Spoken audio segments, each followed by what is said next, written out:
এই জুলাই গণ অভ্যুত্থানের মূল নায়ক, মূল হিরো আবু সাঈদ। মুগ্ধ। যদি 1971 সালে স্বাধীনতা যুদ্ধের যারা মুক্তিযোদ্ধা করেছিল, পরবর্তীতে যেমন তাদেরকে 4টি খেতাবে ভূষিত করা হয়েছিল, বীর শ্রেষ্ঠ, বীর উত্তম, বীর বিক্রম, বীর প্রতীক, যদি জুলাই গণ অভ্যুত্থানের এই সমস্ত ছাত্রদেরকে সেই খেতাবে ভূষিত করা যায়, তাহলে আবু সাঈদ বীর শ্রেষ্ঠর খেতাবে ভূষিত হবে।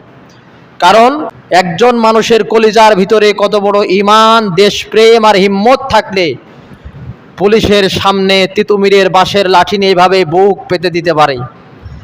আবু সাঈদের এই বুক পেতে দিয়ে জীবন দেওয়ার মাধ্যমে গোটা বাংলাদেশের স্কুল, কলেজ, মাদ্রাসা, বিশ্ববিদ্যালয়ের ছাত্র সমাজ জেগেছিল।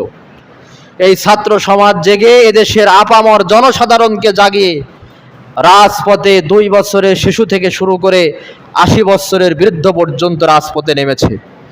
যে ভিডিওগুলো আজকেও দেখছিলাম আর মনে পড়ে যাচ্ছিল হাদিসের পাতায় যুদ্ধের ময়দান, ইতিহাসের কথা। যুদ্ধের মাঠে যখন সাহাবীরা যুদ্ধ করছিল, অসুস্থ আহত সাহাবীদেরকে চিকিৎসা দেওয়ার জন্য মহিলা সাহাবীরা মুখে হিজাব বেঁধে তাদেরকে সেবা করছিল। কিছু কিছু মহিলা বীরাঙ্গনীর পরিচয় দিয়ে সরাসরি যুদ্ধের ময়দানে লিপ্ত হয়েছিল। এই জুলাই গণ অভ্যুত্থানেও দেখবেন অনেক মা বোন তারা রাজপথে নেমেছে, ছাত্রদের পাশে দাঁড়িয়েছে, পানি খাইয়েছে, বিস্কিট খাইয়েছে, কাঁঠাল ভেঙে খাইয়েছে।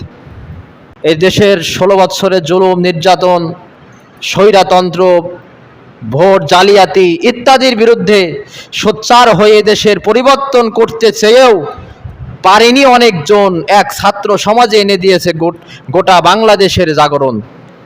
কিন্তু আল্লাহ কোরআনুল কারীমের ভিতরে বলেছেন, ইন্নাল ইনসানা লাকাফুরা, মানুষ অবশ্যই অকৃতজ্ঞ। বর্তমান রাজনৈতিক দলের অনেক মানুষ এই ছাত্রদেরকে ডন কেয়ার, ছাত্রদেরকে মূল্যায়নই করছে না। যাদের বিগত 16 বছরে বিরোধী দল হওয়ার কারণে স্বৈরা শাসক দ্বারা নির্যাতিত, নিপীড়িত ছিল, 16-17 বছর যাদের পেশাব বন্ধ হয়ে গিয়েছিল, এই ছাত্র সমাজ যাদের পেশাব করার সুযোগ করে দিল, এই সুযোগ পেয়ে এরাই এখন পেশাব করে ছাত্র সমাজকে ভাসিয়ে দেওয়ার বক্তব্য দেয়। ইন্নাল ইনসানা লাকাফুরা। এই জন্য আল্লাহ কোরআনুল কারীমের ভিতরে বলেছেন, নিশ্চয় মানুষ বড় অকৃতজ্ঞ।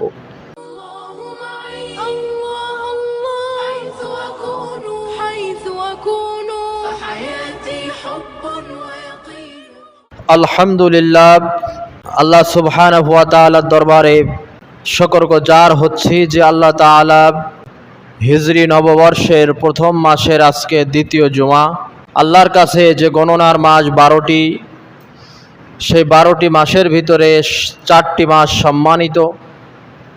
4টি সম্মানিত মাসের ভিতরে অন্যতম একটি মাস এই মুহররম মাস।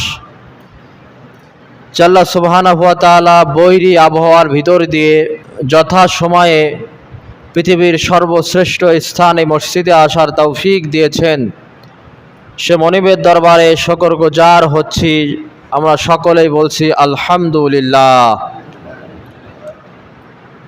প্রিয় হাজিরিন, গত জুমায় আমরা হিজরি নববর্ষের ইতিহাস, 12 মাসের নামকরণের ইতিহাস এই বিষয়ে আলোচনা শুনেছিলাম।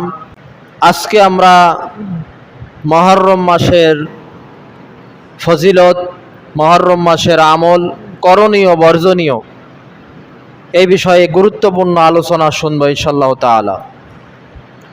মুহররম মাস এটি খুবই ফজিলতময় একটি মাস। আরবিতে হিজরি 12 মাসের ভিতরে যে 4টি মাস সম্মানিত, মুহররম, রজব, জিলকদ, জিলহজ,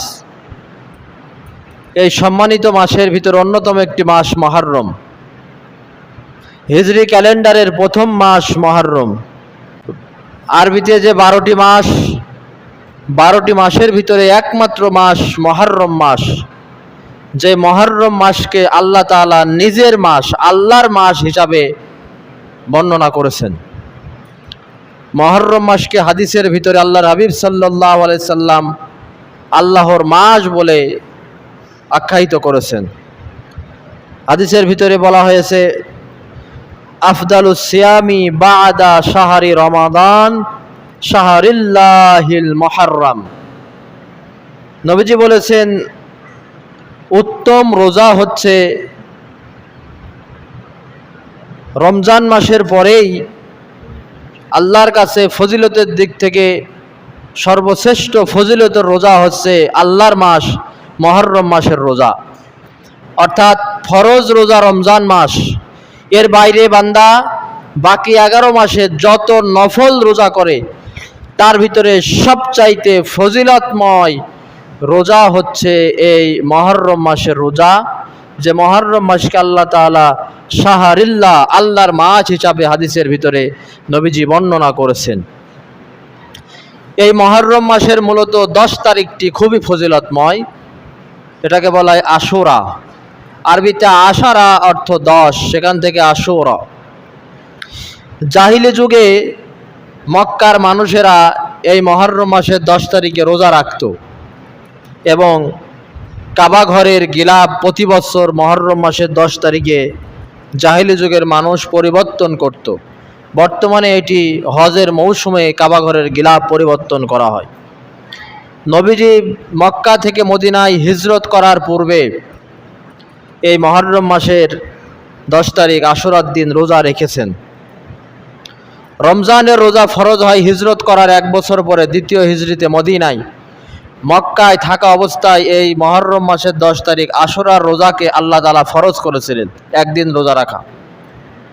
হাদিসের ভিতরে বলা হয়েছে সাহাবীরা ছোট্ট ছোট্ট বাচ্চাদেরকে এই মুহররম মাসের 10 তারিখে রোজা রাখাতেন। তারা ক্ষুধার জন্য কান্নাকাটি করত, খেলনা দিয়ে তাদের ক্ষুধা ভুলিয়ে রাখার চেষ্টা করত সাহাবীরা, সাহাবীর স্ত্রীরা।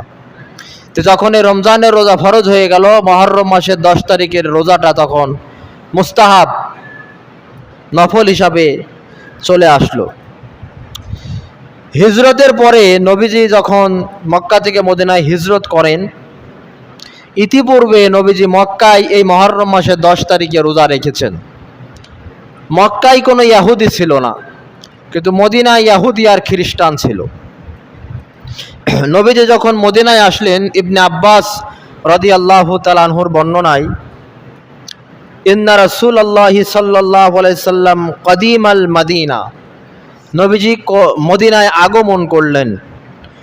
ফাওয়াজাদাল ইয়াহুদা সিয়ামান ইয়াউমা আশুরা, নবীজি দেখতে পেলেন এখানে অবস্থানরত ইহুদিরা এই আশুরা মুহররমের 10 তারিখে গণহারে ইহুদিরা রোজা রাখে।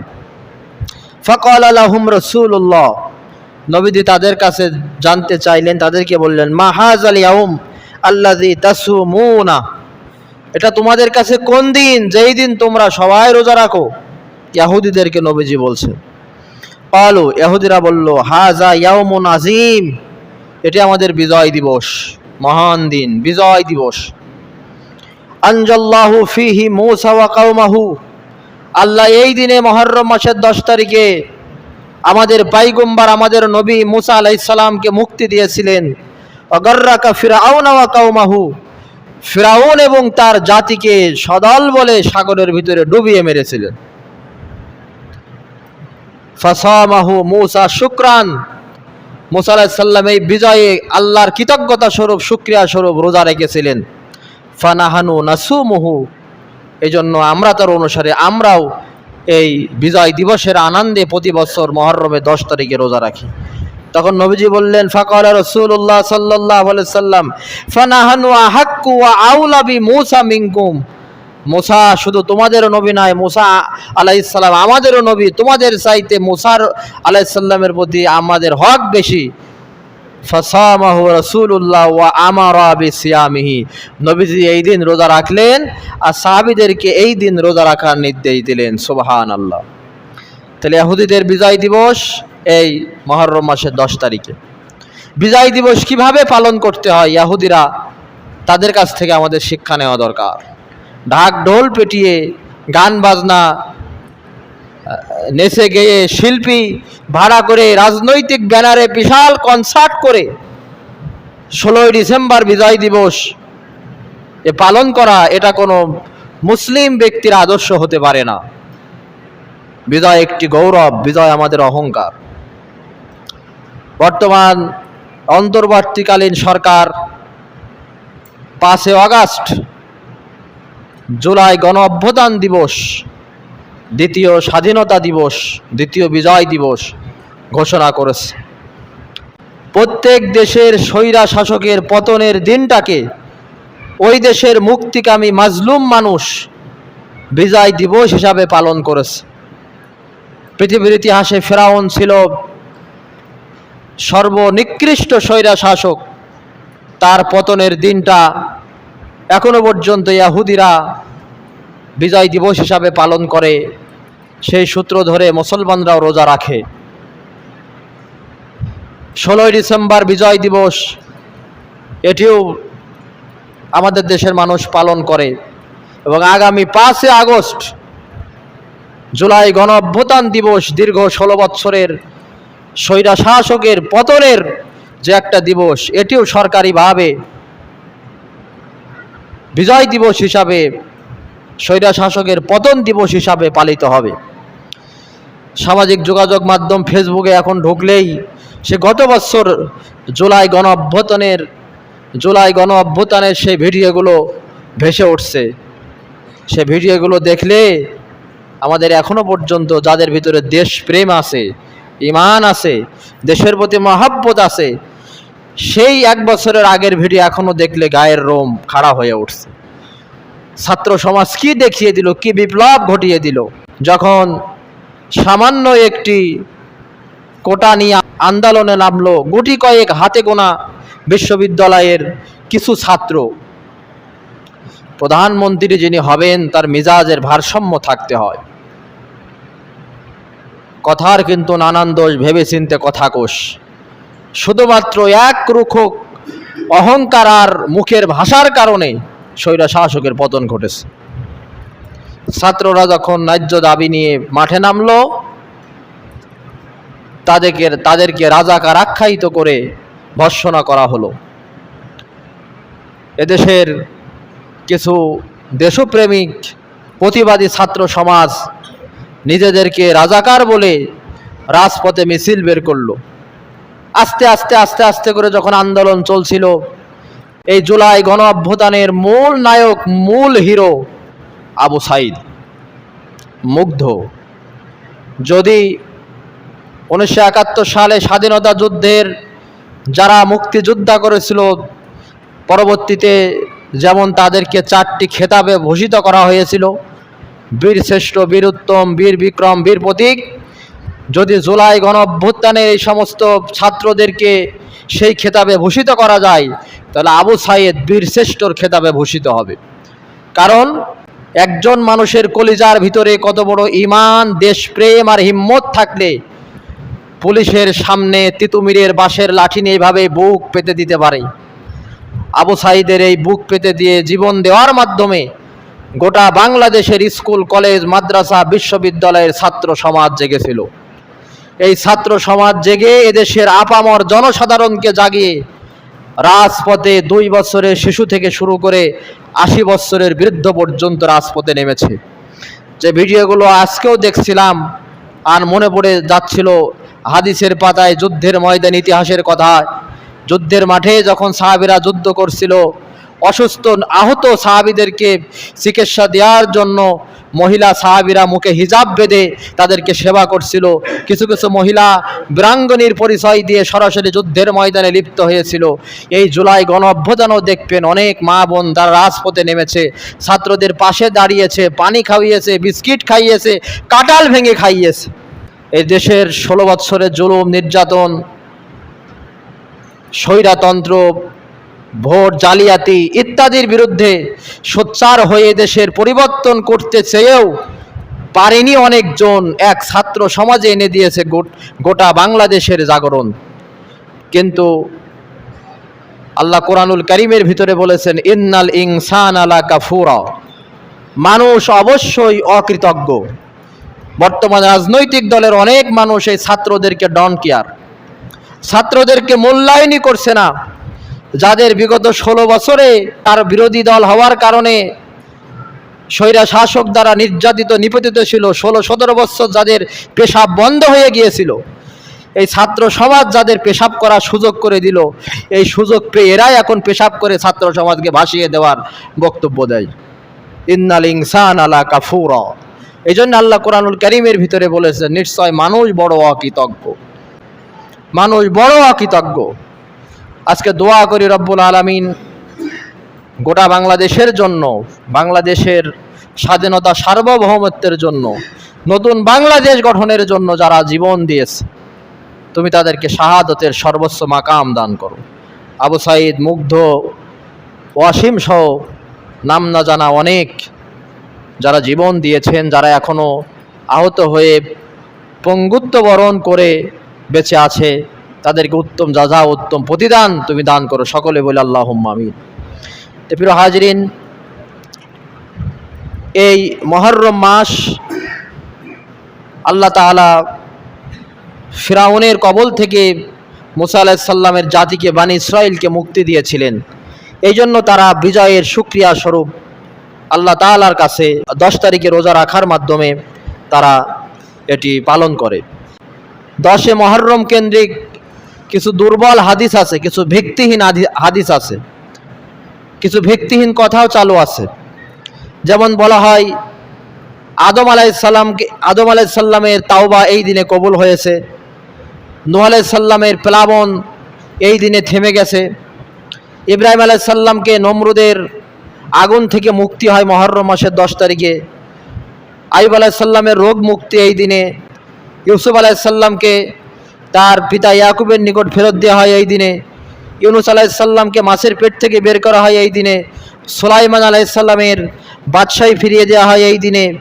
এই দিনে আল্লাহ তাআলা দুনিয়া সৃষ্টি করেছেন, এই দিনে সর্বপ্রথম আকাশ থেকে বৃষ্টি নেমেছে, এই দিনে রোগী দেখতে যাওয়ার ফজিলতে, এই ভালো খাওয়ার ফজিলতে, এই কাউকে গোসল, কাউকে কাপড় দিলে এই ফজিলত, চোখে সুরমা লাগালে এই ফজিলত, তারপরে পরিবারকে ভালো কিছু খাওয়ালে এই ফজিলত, ইত্যাদি ইত্যাদি যা কিছু বলা হয়েছে 10 মুহররম আশুরা কেন্দ্রিক, এগুলো সব ভিত্তিহীন কথা, দুর্বল কথা। মুহররম মাসে উল্লেখযোগ্য, মুহররম মাসের 10 তারিখ আশুরায় উল্লেখযোগ্য ঘটনা ঘটেছে 2টি।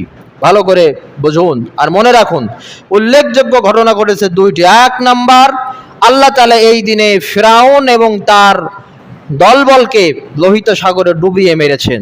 আর 2 নাম্বার, রাসূল করিম সাল্লাল্লাহু আলাইহি সাল্লামের প্রাণ প্রিয়, প্রিয়তমা দহিদ্র নাতি ইমাম হুসাইন রাদিয়াল্লাহু তাআলা আনহু তার পরিবারের কিছু সদস্য এবং সাথীদেরকে নিয়ে কারবালার প্রান্তরে ইয়াজিদের বাহিনী দ্বারা নির্মমভাবে শাহাদাত বরণ করেন।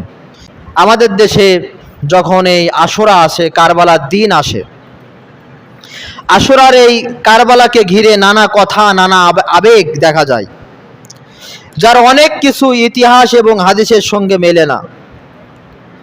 কারবালার ঘটনা হৃদয় বিদারক, ঠিক আছে, কিন্তু একে ঘিরে তৈরি হয়েছে অনেক ভুল বোঝাবুঝি, যেই ভুলগুলো একসময় আমাদের ভিতরেও বদ্ধমূল ছিল। 1 নম্বর ভুল ধারণা, আমরা বলেছি কারবালার ঘটনা সুন্নি আর শিয়ার দ্বন্দ্ব, সুন্নি আর শিয়াদের দ্বন্দ্ব। একথা আমাদের মাথায় রাখতে হবে।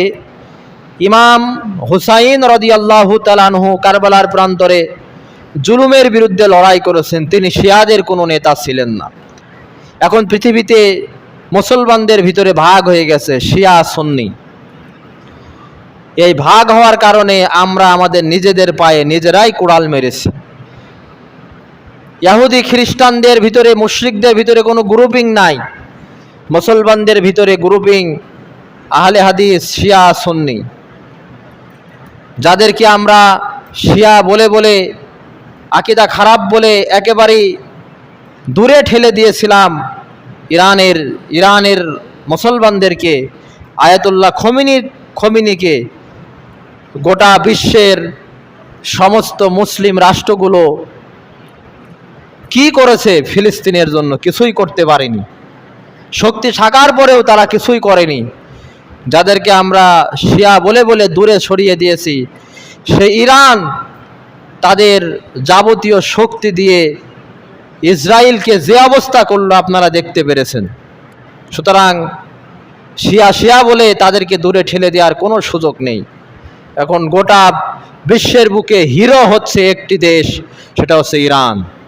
শিয়া অধ্যুষিত হলেও এই দেশটি হচ্ছে হিরো। আমেরিকা সরি বলতে বাধ্য হয়েছে, ইসরায়েল সরি বলতে বাধ্য হয়েছে। আয়াতুল্লাহ খোমেনি বলেছে পারমাণবিক অস্ত্র, এরপরে ড্রোন যা ছেড়েছি কেবলমাত্র ছোট ছোট জিনিসগুলো ছেড়েছি, এই দেখেই তারা সরি বলছে। বলছে আসল জিনিসটা কোনো ছাড়িইনি। ফিলিস্তিনদের পক্ষে তারা দাঁড়িয়েছে। এজন্য মুসলমানদের ভিতরে, মুসলিম ভাইয়ের ভিতরে কোনো দ্বন্দ্ব রাখা উচিত নাই। আহলে হাদিস, হানাফি, শিয়া, সুন্নি, আমরা সবাই এক, এই আকীদা নিয়ে আমাদের চলতে হবে। 2 নম্বরের ভুল ধারণা, অনেকে আমরা মনে করেছি আশুরা মানে শুধু শোকের মাস।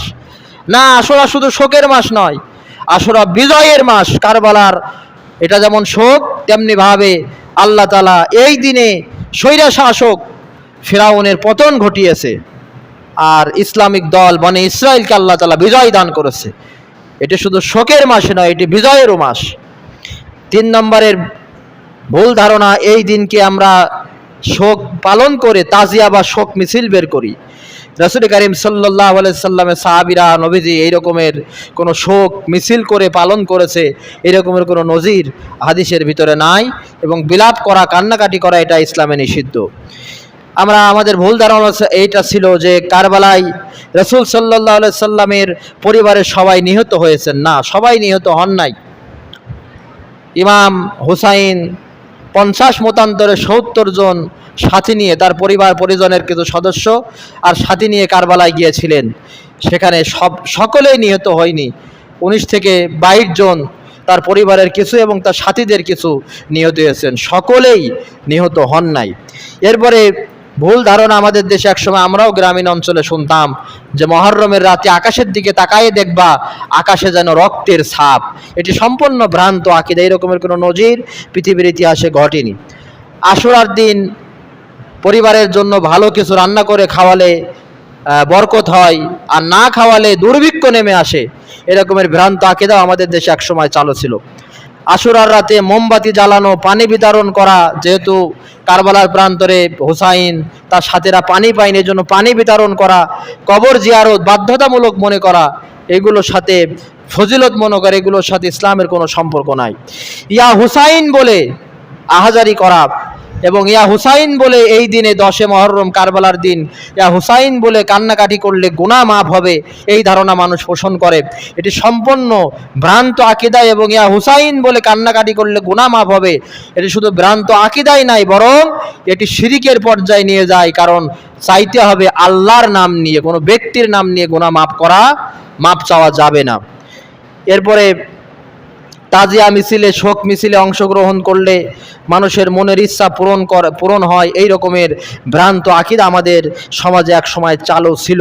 আশুরা কেন্দ্রিক এখনো পর্যন্ত আমাদের বাংলাদেশ এই 10 মুহররম আশুরা আগামী রবিবারের দিন, এটি কিছু বিদআত দেখা যাবে, টেলিভিশনেও এটা প্রচার করা হবে। যেমন ইয়া হুসাইন বলে কান্নাকাটি করা, বুকে থাপ্পড় মেরে বিলাপ করা, বেলেট বা ছুরি দিয়ে নিজের শরীর কেটে রক্তাক্ত করা। কারবালার প্রান্তরে হুসাইন পরিবার সহ নিহত হয়েছেন, এজন্য সেই শোক কেটে প্রকাশ করার জন্য ইরান, যেটি শিয়া অধ্যুষিত এলাকা, সেখানকার গ্র্যান্ড মুফতি তারাও ফতোয়া দিয়েছেন যে নিজের শরীর কেটে রক্ত বের করে শোক প্রকাশ করা, এটা ইসলাম কখনো সমর্থন করে না। কালো পোশাক পরিধান করে গরুর গাড়িতে করে বিশাল শোক মিছিল বের করা, তাজিয়া বা শোক মিছিল বের করা, এদিন খালি পায়ে চলাচল করা বা সিন্নি বিতরণ করা, এগুলোর সাথে ইসলামের কোনো সম্পর্ক নাই, এগুলো বিদআত। এগুলো থেকে আমরা এড়িয়ে চলবো ইনশাআল্লাহ। আমাদের কাজ কি, আমাদের আমল কি? মুহররম মাসের 10 তারিখে আমাদের কাজ কি, আমাদের আমল কি? এটা অত্যন্ত ফজিলতময় একটি দিন। আমাদের কাজ হচ্ছে এই দিন রোজা রাখা। তাহলে আশুরা কয় তারিখ? আগামী রবিবার 6 জুলাই, মুহররম মাসের 10 তারিখ, এই দিন রোজা রাখা। তবে এই রোজাটা রাখতে হবে 2টি রোজা, 9 তারিখ আর 10 তারিখ, অথবা 10 তারিখ 11 তারিখ। সেই হিসাবে আগামী শনিবার রবিবার, মানে আগামীকাল আর পরশু, আজকে রাত্রে ভাত খেয়ে শনিবার, আগামীকাল আর তার পরের দিন, এই 2টি রোজা রাখবেন। এই 2টি রোজা রাখার কারণ কি? কারণ প্রথমত রোজা রাখার নির্দেশ ছিল একটি, রোজা শুধু মুহররম মাসের 10 তারিখে রাখতে হবে। সাহাবীরা বললেন, ইয়া রাসূলুল্লাহ, ইহুদিরাও 10 তারিখে রোজা রাখে, আমরাও 10 তারিখে রোজা রাখি, তাহলে ইহুদি আর আমরা সমান সমান হয়ে যাই না? আপনি বলেছেন খালিফুল ইয়াহুদা ওয়ান নাসারা, ইহুদি আর খ্রিস্টানদের বিরোধিতা করে চলো। তখন নবীজি বললেন, আমি যদি আগামী বছর জীবিত থাকি তাহলে মুহররম মাসে শুধু 10 তারিখেই রোজা রাখবো না, 9 তারিখ আর 10 তারিখ আগের দিনের সাথে মিলিয়ে ইহুদিদের বিরোধিতা করে ওরা একদিন রাখে, আমরা 2 দিন, 9 তারিখ আর 10 দিন রাখবো। এখানে একটা বিরাট শিক্ষা আছে, সামান্য ইবাদতের ক্ষেত্রেও ইহুদিদের বিরোধিতা করতে বলা হয়েছে। ওরা যা করে তার বিপরীত করবা। ওরা গোপ রাখে আর দাড়ি ছাটে, তোমরা গোপ ছাটো আর দাড়ি রাখো। ইবাদতের ক্ষেত্রেও যেখানে ইহুদিদের ছাড় দেওয়া হয়নি, বিরোধিতা করতে বলা হয়েছে। আর আমরা তো ইবাদতের বাইরেও জন্মদিন, 31st নাইট, বিবাহ বার্ষিকী, সুন্নাতে খাতনা, এরপর ইত্যাদি ইত্যাদি আরও অনেক কিছু ইহুদি খ্রিস্টানদের অনুসরণ করি। তাহলে দেখেন ইবাদতের ক্ষেত্রেও যেখানে ছাড়, তারা একটা বিজয় দিবস পালন করছে রোজা রাখার মাধ্যমে, সেখানেও নবী বলছে তাদের বিরোধিতা করে চলো। তা আমরা চেষ্টা করব আগামী কাল আর আগামী পরশু এই 2 দিন রোজা রাখার। এই 2 দিন রোজা রাখলে কি হবে? আল্লাহর প্রদত্ত, রাসূল ঘোষিত বাম্পার অফার। দুনিয়াতে আমরা ফ্রিজ কিনলে অফার পাই, মোবাইলের অফার পাই, বিভিন্ন সময় বিভিন্ন রকমের অফার পাই, বাম্পার অফার। আল্লাহ তাআলা বাম্পার অফার দিচ্ছেন। নবীজি বলছেন, সিয়ামু ইয়াউমি আশুরা আহতাসিবু আলাল্লাহ আয়ুকাফিরা সানাত আল্লাতি ক্বাবলাহু।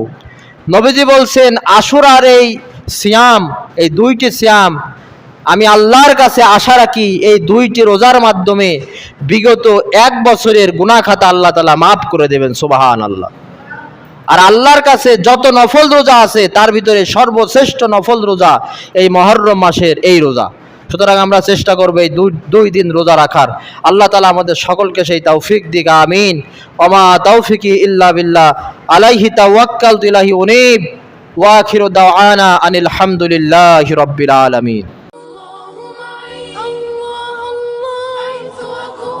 حيث أكون فحياتي حب ويقين.